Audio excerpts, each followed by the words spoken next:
Desde los tiempos más antiguos, el ser humano ha considerado al agua no solo como purificadora, sino capaz de dar la vida. Fue por esto que Juan, el último profeta del Nuevo Testamento y el primero del Nuevo, invitaba a que quien reconociera su pecado, su arrepentimiento, su deseo de conversión y la necesidad del perdón de Dios, se introdujera a las aguas del río Jordán en señal de todo lo anterior. Por eso, como en griego, inmersión o purificación se deriva de la palabra baptisma, bautismo, a Juan se le conocía como el Bautista. Sin embargo, es importante subrayar que el bautismo de Juan era solo la manifestación del deseo de recibir la purificación y el perdón de Dios, pero las simples aguas del río Jordán no podían otorgarlo. Es cierto que, en tiempos del profeta Eliseo, Dios concedió que la lepra del general Naamán fuera purificada al sumergirse 7 veces en el Jordán, pero para la purificación del espíritu, Dios pediría algo más a través de Jesucristo. También el río Jordán, para el pueblo elegido, había marcado el final del camino del desierto, y al cruzarlo bajo la guía de Josué, la llegada a la tierra prometida. Pero Dios nos enseñaría que la verdadera entrada a una vida mejor y al reino de los cielos se obtendría a través no de las simples aguas del Jordán, sino del agua y el Espíritu Santo. Por esta razón, Cristo, después de haber vivido 30 años en el ambiente familiar de Nazaret y continuando el oficio de su padre, quiso iniciar su vida pública, su predicación y su camino a la redención en el río Jordán, siendo bautizado por Juan. Pero surge una pregunta. ¿Acaso él tenía pecados que le hicieran mostrar su arrepentimiento y conversión? A este respecto, la Sagrada Escritura es clara, mencionando en varios textos que Cristo no cometió pecado alguno. Así lo dice la primera carta de San Juan. Y saben que Él vino para quitar nuestros pecados y no hay pecado en Él. También lo afirma así la primera carta de San Pedro. Él no cometió pecado, ni en su boca se encontró engaño.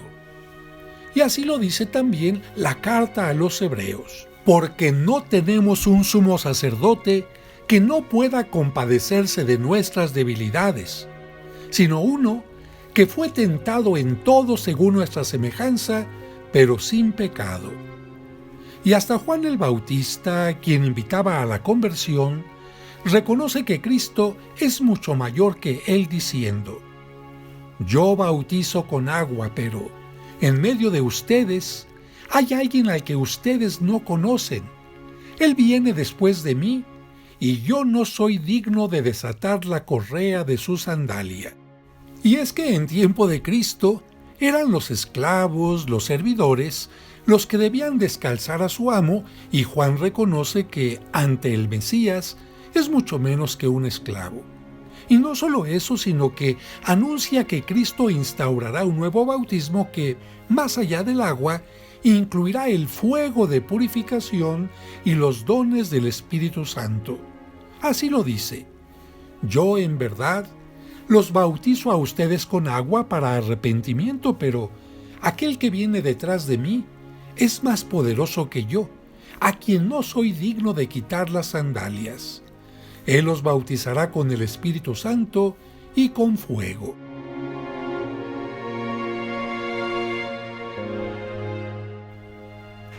Pero para que Jesucristo pudiera hacer descender sobre nosotros el Espíritu Santo, era necesario que primero padeciera y muriera en la cruz como un cordero inmaculado, y después resucitara y ascendiera a los cielos.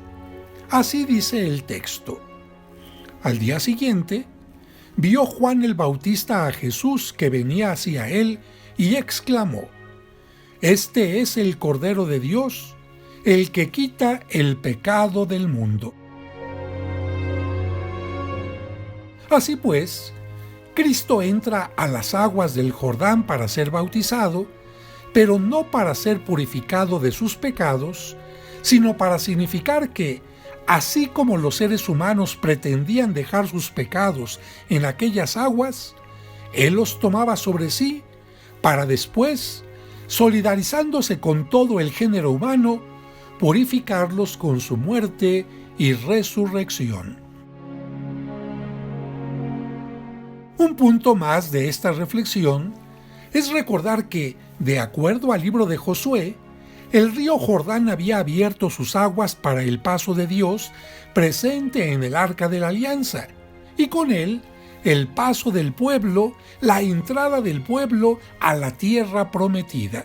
Así dice el libro de Josué: «Cuando los que llevaban el arca bajaron al río y sus pies se mojaron en las orillas, las aguas que venían de arriba fueron bajando hasta detenerse, y así el pueblo pudo atravesar frente a Jericó». Pero durante el bautismo de Cristo sucedió algo mucho mejor, porque, de acuerdo al Evangelio, se abrieron los cielos para que descendiera el Espíritu Santo sobre quien habría de salvar al mundo, y se escuchó la voz de Dios que lo presentó como su Hijo amado. No un hombre común o un idealista, orador, psicólogo o político con sus discursos, terapias o sistemas políticos, sino el mismo Hijo de Dios, que a partir de su bautismo y gracias al Espíritu Santo, inició su misión salvadora que conoceremos o recordaremos, profundizaremos y agradeceremos durante todo el año litúrgico. Y que si el bautismo de Juan era una invitación a la conversión, el bautismo que Cristo pide que sus discípulos realicen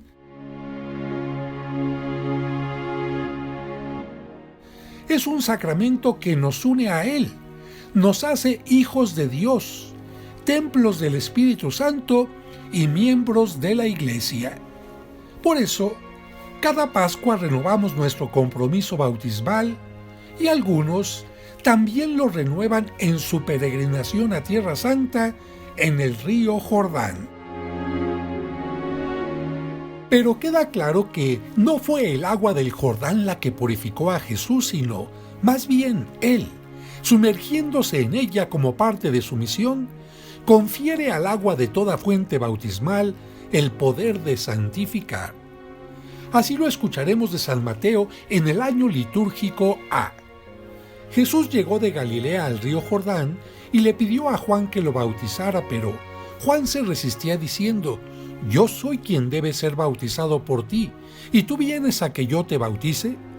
Jesús le respondió: «Haz ahora lo que te digo, porque es necesario que así cumplamos todo lo que Dios quiere». Entonces Juan accedió a bautizarlo. Al salir Jesús del agua, una vez bautizado, se le abrieron los cielos y vio al Espíritu Santo de Dios que descendía sobre él en forma de paloma, y oyó una voz que decía desde el cielo: «Este es mi Hijo muy amado, en quien tengo mis complacencias». Así lo escucharemos de San Marcos en el año litúrgico B. Juan predicaba diciendo: «Ya viene detrás de mí uno que es más poderoso que yo, uno ante quien no merezco ni siquiera inclinarme para desatarle la correa de sus sandalias. Yo los he bautizado a ustedes con agua, pero Él los bautizará con el Espíritu Santo». Por esos días vino Jesús desde Nazaret de Galilea y fue bautizado por Juan en el Jordán. Al salir Jesús del agua, vio que los cielos se rasgaban y que el Espíritu, en figura de paloma, descendía sobre él. Se oyó entonces una voz del cielo que decía: «Tú eres mi Hijo amado, yo tengo en ti mis complacencias». Y así lo escucharemos de San Lucas en el año litúrgico C. Como el pueblo estaba en expectación y todos pensaban que quizá Juan el Bautista era el Mesías, Juan los sacó de dudas diciéndoles: es cierto que yo bautizo con agua, pero ya viene otro más poderoso que yo, a quien no merezco desatarle las correas de sus sandalias. Él los bautizará con el Espíritu Santo y con fuego. Sucedió que entre la gente que se bautizaba, también Jesús fue bautizado. Mientras éste oraba, se abrió el cielo y el Espíritu Santo bajó sobre él en forma sensible como de una paloma, y del cielo llegó una voz que decía: Tú eres mi Hijo, el predilecto, en ti me complazco. Es importante que, especialmente el día de la celebración litúrgica del bautismo de Cristo, agradezcamos y renovemos nuestro propio bautismo. Y si no te acuerdas, recordar el lugar y fecha en que lo recibiste, porque ese maravilloso día comenzó tu camino a la santidad y bien merecería celebrarse. ¿No lo crees?